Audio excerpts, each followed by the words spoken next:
So, hello everyone, and welcome to this edition of Dorset Mind Talks. My name is Calvin Glen, and I'm an ambassador for Dorset Mind.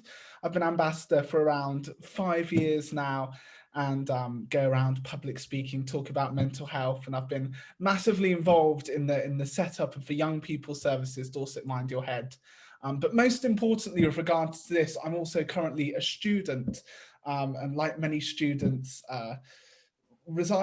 stuck in my room here in London and studying musical theatre entirely from my room on Zoom at the moment. But I'm also joined today by Gabriella, and I'll let her introduce herself and what she does for Dorset Mind. Yeah, so I'm Gabriella. I'm the Children and Young People Services Coordinator for Dorset Mind Your Head. So that's the Children and Young People Services within Dorset Mind. And specifically relating to this conversation, prior to this job, I was a qualified teacher. So I've interacted a lot with students and had a lot of experience working within schools. Oh, brilliant. Thank you so much for agreeing to have this chat with me, Gabriella. And basically, we're now just going to talk for about 20 minutes about something which I believe is hugely important, which is, student mental health, and also specifically relating to the current situation that all students are in with the pandemic. I would just like to throw a warning out there that we will be talking about sensitive topics. So this is, if you're likely to be triggered by those, then obviously you have a choice now to whether continue to watch or not. And if you do feel you're affected by anything at all as well, there's a whole range of services that we're going to talk about at the end that you're able to reach out to as well. But the first kind of thing to talk about really on the list here is what sort of mental health conditions are experienced by students, I think is the first point to call. And firstly, I'll talk about my experience, and I'll let you talk from a more professional standpoint, Gabriella. But certainly my experience as a student who suffered with mental health before, certainly there's a huge amount of social anxiety amongst students. There's a lot of pressure to socialize every single day with your own peers, and with that certainly comes a kind of level of anxiety, and that can be hugely hard for a lot of students in education. There can also be a lot of anxiety with regards to the workloads, and again, especially at the moment, students can experience bouts of depression, can feel low mood with regards to both their education and maybe stuff that's going on at home as well. In your experience, especially as a teacher as well, what sort of conditions have you come across in students? I would completely reiterate what you said. It's often anxiety either around exams, around work, especially when you get to the kind of university or college level. It can feel like a lot of pressure, not just the volume of work that you have, but also you feel that you really need to do well at this because the next stage might be a job or a career of some sort. And yeah, as you say, depression is also very common in students, with the pressure of school, the pressure of social life, the pressure of family life can all come together and cause low moods. What I would add on to that would also be eating disorders are quite common in students, especially with the culture around social media now. You can't just turn up to school and deal with a social situation in school. You also need to be ready for a social situation at home, or to be recording videos, or to be creating content, and that can make a lot of students feel very aware of their own image. So I would add eating disorders to that. But of course, like anyone, students can experience a wide range of mental health conditions, and so everything that adults can experience in mental health, students may also experience. That's it, yeah. And you raised such an important part there, social media. It's so tough because, especially young people are living in this world of 24-hour media now, where it's really hard to always switch off. And while maybe before social media, certain situations would have stayed at school, stayed at university, that's there all the time now, and the pressures that puts on students is incredible, really. Yeah, I often liken it to young people are now needing to almost be their own brand. They need to be putting out certain content, or they need to be giving certain perspectives on things. It's not just enough to experience something. You have to journal it in some way, in video form or in written form. And it's not enough to have an opinion. You have to create a whole series of content around it. And that can be such pressure, especially when you're still learning and you're still discovering things. Yeah, definitely. It's and I definitely feel that as a student now, there's always pressure to make sure you're posting and getting the most likes. And I try not to let it drive you, but there's always that competition and that element of it. But all these things that students struggled with before, obviously, as unfortunately a lot of it's been heightened by the current situation we're in, the pandemic, and that's also brought in a whole new wave of things that students are having to struggle with, such as the social isolation of not having that usual social interaction that they would be, or having it in a very different way, which can be harder to interpret and harder to know how you're doing it and whether you're doing it right. A lot of students feel they're not getting the same support from their teachers, and teachers feel they can't give the same amount of support online. So it's easier for students to have that overwhelmingness of workload. I mean, how else do you think the pandemic has heightened the struggle for students at the moment? Yeah, I really categorize it in two different ways. The first being it's intensified things that have already existed. So if a student has experienced family issues or pressure from school or pressure from work, then that's really intensified during the pandemic because you're at home all the time, or you feel a pressure to be working on your schoolwork all the time now that you don't have other commitments. So that can intensify issues and ultimately intensify mental health conditions as a result. Then the other part is brand new situations that we're all facing. And unfortunately, I feel that students have had to face this the most out of anyone, with exams being cancelled, with school going online, with new regulations when schools are open as to where you can go and what you can do. And to be honest, the teachers don't have any experience in this either. And so it's new to everyone, and it can be very difficult for teachers to help their students navigate their way through this when we're also new to it. So it can be really challenging. And as much as anything, just a change in routine can have such a big impact on all of us, whether you're a student or an adult. The change in routine and the change in the way things usually work can be so overwhelming. Yeah, definitely. And that's it. And it's important to highlight things have massively changed for everyone. And we are all adapting to this new world and this new way of working.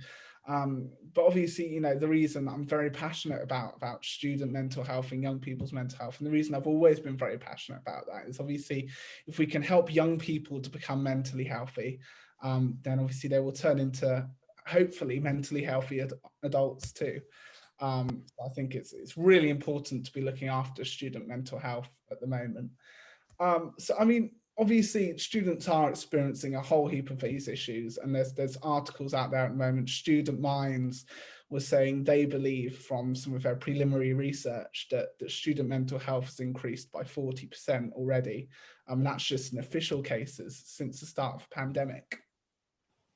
So really, the reason we're having this chat at all is to really start to discuss what can students actually do to support their mental health at this time, because, there might be some students out there saying the universities aren't doing enough, and, a lot of schools, universities, they're struggling with the resources they have at the moment as well. So what can we do as students to look after our own mental health? I think the first thing would be to talk to someone, just anyone that you feel comfortable talking with. I think during the pandemic, a lot of students may feel that their support networks have been taken away. So it may be that they felt comfortable talking to their GP, or they felt comfortable talking to a certain teacher that they no longer have access to. But try and find those people out there who you do trust and you do feel that you can share it with, because that always is the first step, is sharing how you're feeling and opening up about how you're feeling. And then I would say seek support. So if you feel that you would like professional support with how you're feeling, there are lots of services out there. And the plus side of us being this far into the pandemic now is that a lot of the services have perfected their online or over the phone services. So you may think, oh, right now I can't get counselling or I can't get peer support or something like that. But actually, all of the mental health services that I'm aware of have been able to successfully move online or over the phone. So it may feel that the support isn't there, or it may feel that it's harder to access support, but it is there if you know where to look. And I know that at the end of this, we're going to go through the services that we can access. Yeah, definitely. And speaking from a personal point of view, I mean, Dorset Mind's been doing a whole bunch of great challenges recently, such as the June 500 and the current one we're doing in January, which is Move Your Mind. But they all centre around this amazing thing called the 5 steps to Wellbeing. And I know for my own mental health, that's been a massive thing. I'll show that on the screen right now, but there's this brilliant thing called the 5 steps to Wellbeing, which centers around, you know, being active and connecting, and it really does work. You know, that I live my life by those principles, and I know they've certainly helped me to remain mentally healthy throughout this pandemic. Yeah, and I know that sometimes it can seem a bit overwhelming when you think, oh, I've got too much work to do, or I've got too much to think about. And then we say, all you need to do is do all of this extra stuff. And you might think, I can't fit that in as well. But actually, it's just a case of creating that routine and working out what works best for you. So it includes things like connecting and staying active and learning new things. And you might think, how am I going to do all of that? But actually, it could be as simple as each day you send your friend a text, or you send a family member a text, or it might be not learning something at school, but maybe you're really interested in this one topic that you've never given yourself time to look into, and you read one news article on it a week or something. It doesn't have to be this big thing where you spend an hour a day doing something. It can be small increments that you build into your routine, and you get so accustomed to doing it that then mentally healthy life is built into every day for you. Yeah, 100%. And, you know, I know there's research online, again, by student minds and young minds as well, which shows that a mentally healthy student, if you can follow some of these steps to help you stay mentally healthy, you're much more likely to be productive as well and produce higher quality work and produce more work as well. So, you know, I think certainly myself, I can get into the situation sometimes where I might spend the whole day working and looking at work, but actually if I was to take a break, if I was to follow some of these steps, if I was to connect with a friend, if I was to go for a walk, if I was to have some exercise, then actually I'll be able to come back to my work and achieve way more in a shorter period of time, because I've really taken that effort to look after my own mental health. And the other thing is, this isn't just a tool for now. It's not just a tool for a pandemic, or even just a tool for while you're a student. It's habits that you can build into your life and that you can take into adulthood. So when you face future stress at work or within a family, you can be using those same strategies into keeping yourself mentally healthy for the rest of your life. So if you spend 5 minutes now considering what you could do and what you could build into your routine, that could have such an amazing long-term impact for you. Yeah, exactly, definitely. Because these are definitely tools, you know, you learn for life. And my advice to other students as well, and like I said, I can never talk from a professional standpoint, only really from a personal experience standpoint, but a lot of it has required me to go back to it once or twice and really try it as well. I mean, one thing for me is mindfulness. At first I just didn't get it. And I tried so many different types, and it got to the point where I was like, what's the point? It's not working for me. But with mindfulness, there's so many different types, there's so many different ways to do it and so many different ways to experience it. And through the app Headspace, I was able to actually find a type of mindfulness which worked for me. But it definitely took a few tries, but I'm so glad that I kept at that, because I was able to find a tool which worked for me. And it's the same with everyone, because there's no one solution to any one person. Every single person is different. Every single student is different. And everyone will find different things that help them to stay mentally healthy. Yeah, I definitely think that out of all of the 5 ways, mindfulness tends to be the one that people get a bit stuck on, because I think we all think of mindfulness and we imagine a half an hour meditation in the middle of a field or something. We think, well, I'm never going to do that. But actually, it can be something as simple as when you get stressed, when you're doing your work or when you're in an exam, just stop and take 10 deep breaths and then carry on. And it can be quite hard to do that in the moment. You might think, I don't have the time. I literally don't have the time to spare those 10 breaths. I need to be working. But as you say, the amazing productiveness you can get out of it and the sense of calm you can get from it. And that's all it is. That's mindfulness. Looking around the room and naming the things that you see around your room to re-ground you and refocus you in the present. That's mindfulness. Or thinking about 5 of your favorite things. That would be mindfulness, because it's the whole point of it is taking yourself away from how you're currently feeling and your current emotions and bringing you back and recentering yourself. So it doesn't have to be something scary or something hard. It can really be those small things, those 1 minute, 2 minute things that you can build into your day. Yeah, definitely. And those, these are all brilliant tools that we can do to help ourselves. But I think it's the next step as well that we need to talk about is when it gets to that point where, okay, you've tried everything to help yourself, but you're still in that dark position or still feel that you need help. There are so many professional services out there at the moment, aren't there? I mean, I'm gonna bring up a sheet now of some that I've personally researched, but there's so many more as well, and I'll add some links into the description. But for example, the obvious one that's always there is the Samaritans. They're 24 hours. You can always talk to them. There'll always be someone understanding on the other side of the phone with them. You've got a text service, which is called Shout.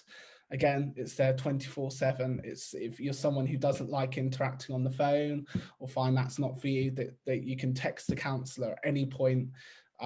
And that's there for you. And again, Student Minds are doing brilliant work. If you're a student, if they've got a whole heap of resources on their website too.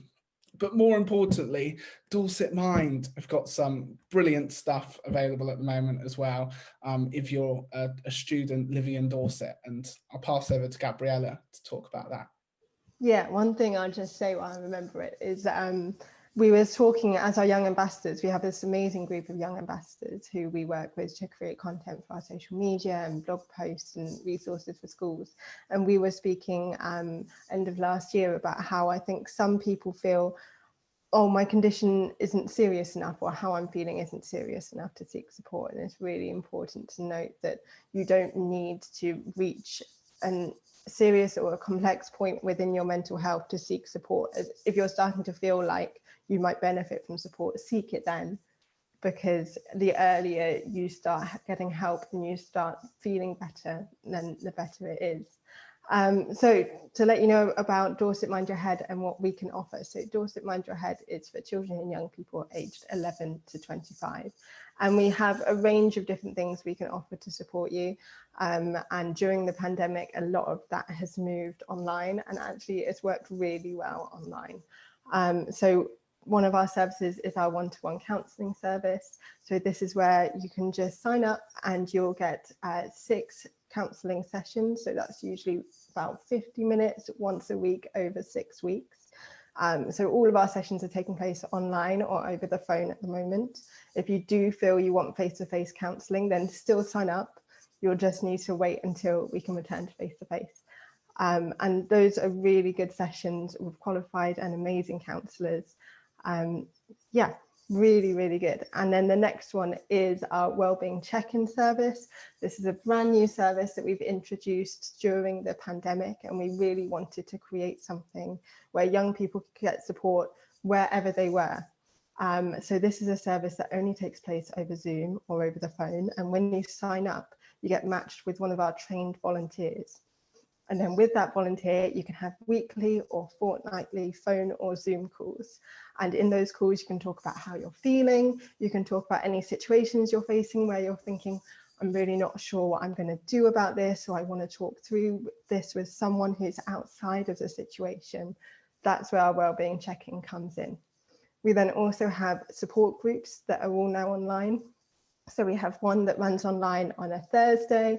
We have one that's running online on a Monday. So if you want to find out more about those groups, and we're going to have lots more groups coming soon. So I would suggest you have a look at the website, which is dorsetmindyourhead.co.uk. And there you can see all the up-to-date information about all of our services, plus lots of information on things we've already talked about, like different mental health conditions. What are they? What do they mean? What are the symptoms? And also self-help resources. And on there, we've got a list of apps and a list of videos, including my Headspace, that give really good content and really good advice on how you can look after your own mental well-being. Yeah, and that's brilliant. Dorset Mind Your Head really does do such brilliant work, and I've loved seeing it grow right from the beginning, and seeing it adapt so brilliantly to this pandemic has been amazing. And if you're a student watching this, just know those services are there, and they're brilliant as well. The people who run them are so passionate and so kind and caring that I really do recommend, if you feel you need that help, Dorset Mind Your Head does have brilliant things in place. I mean, it's hard. There's only so much you can really fit into a short 20-minute, half an hour discussion. But the main thing to know is that, yes, students definitely are struggling more at the moment, and that this whole situation has heightened issues that were already there. But the main focus is that no one is alone, because there are services like Dorset Mind Your Head there. There are people out there to support you, and there are things that you can do as well to help yourself, which again, there's a wealth. We're so lucky because we're in a situation where there's a wealth of resources available to everyone. Yeah, it's a really great situation that we can still access all of this support during a pandemic. It's amazing what all of these mental health charities, including Dorset Mind and Dorset Mind Your Head, have been able to do to move everything online and to make sure that everyone's still able to access support, definitely. And as I said before, don't wait until you get to a crisis point before seeking support, but also know that you're worth the support. I think that sometimes people think that, oh, it would be a burden on this person if I ask for support, or, oh, I don't want to trouble people by emailing in or things. But just know that we want to hear from you, and we're really keen to help you, whoever you are and whatever stage of your mental health journey you're at. Exactly, and that stigma's a huge thing, isn't it? And we're really all about encouraging you. If you had a physical health issue, you know, if you broke your arm, if you had a cold, most people aren't worried to go to the doctors. So don't be worried about going to seek help for a mental health condition, because it's better to get it intervened early before it gets to that crisis point. And that's exactly what services like Dorset Mind Your Head are there to do. And also, if you're not someone who is personally experiencing mental health conditions, but maybe you know someone who is, or you suspect that someone you know might be, either a friend or a family member, reach out to them or send them the details that we talked about in this video, because it can make all of the difference. Exactly, yeah. Well, thank you so much for taking the time to talk with me, Gabriella. It's great to talk with you. It's been brilliant. And it's always brilliant to hear about what Dorset Mind Your Head's doing as well, because I don't always have the chance to keep up to date with it. So I'm so glad that you're doing such brilliant things at the moment. And to all you students out there, know that you're not alone, and that these things are here to support you, and you are stronger than you know, and we'll get through this.